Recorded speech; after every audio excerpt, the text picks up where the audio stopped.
Okay, let me say a few more things, and then I'm going to quit. Oh boy, am I ever.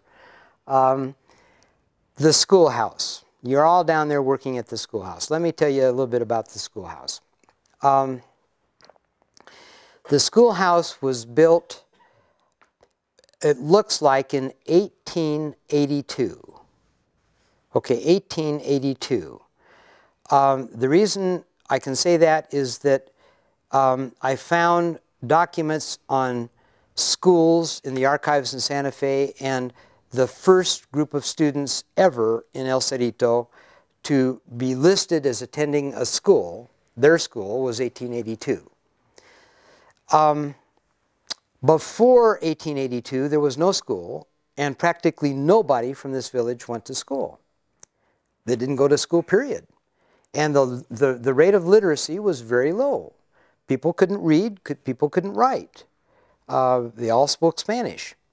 So having a school really made a big difference, because now the literacy rate begins to go up. This was a grade school. This was 1 through 8. In the early years, the school teacher or teachers, if they had enough students, occasionally there were 2 teachers. When they had 2 teachers, they divided the room, that big long school, you know, it's a 1-room adobe. They put a partition in the middle, and 1 through 4 and 5 through 8 on either side of the partition. And you can imagine that that's when that second door was put in, that's next to the, you know, if you look at that thing, they have one door that's right in the middle that faces toward the street, and then they have another door that's not too far away that's kind of asymmetrical. Doesn't make sense. Wasn't designed right somehow. Well, I think what happened was they designed it for, you know, one group of students, and then when they began to have more that they could, you know, that they wanted to split into 2, they put in a second door so that those kids could come and go and not disturb the others. And whenever they had a dance in that schoolhouse, and they had a dance almost every Saturday night, and the very favorite thing ever to do in this village was have a dance.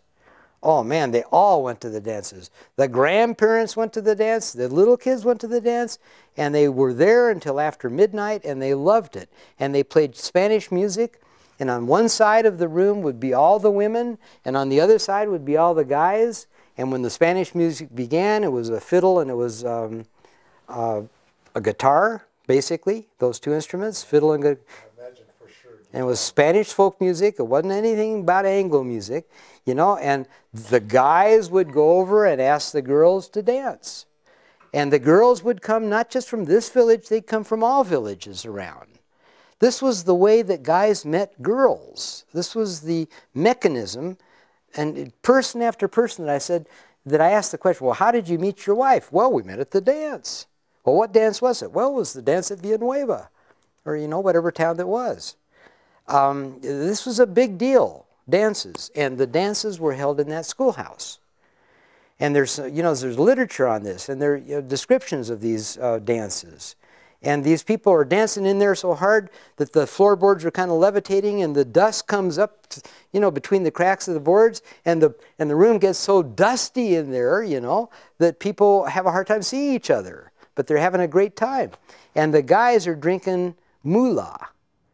Now, mula means mule, and it gives you the kick of a mule. Moonshine.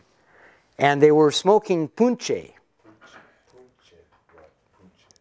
And that's the locally grown tobacco. Or drug. And to disguise the fact that they were smoking and drinking, they would chew mint. And the guys would have a pocket full of mint. I mean mint, you know, out of the garden. They didn't have chiclets, or they didn't have gum, you know. They had mint.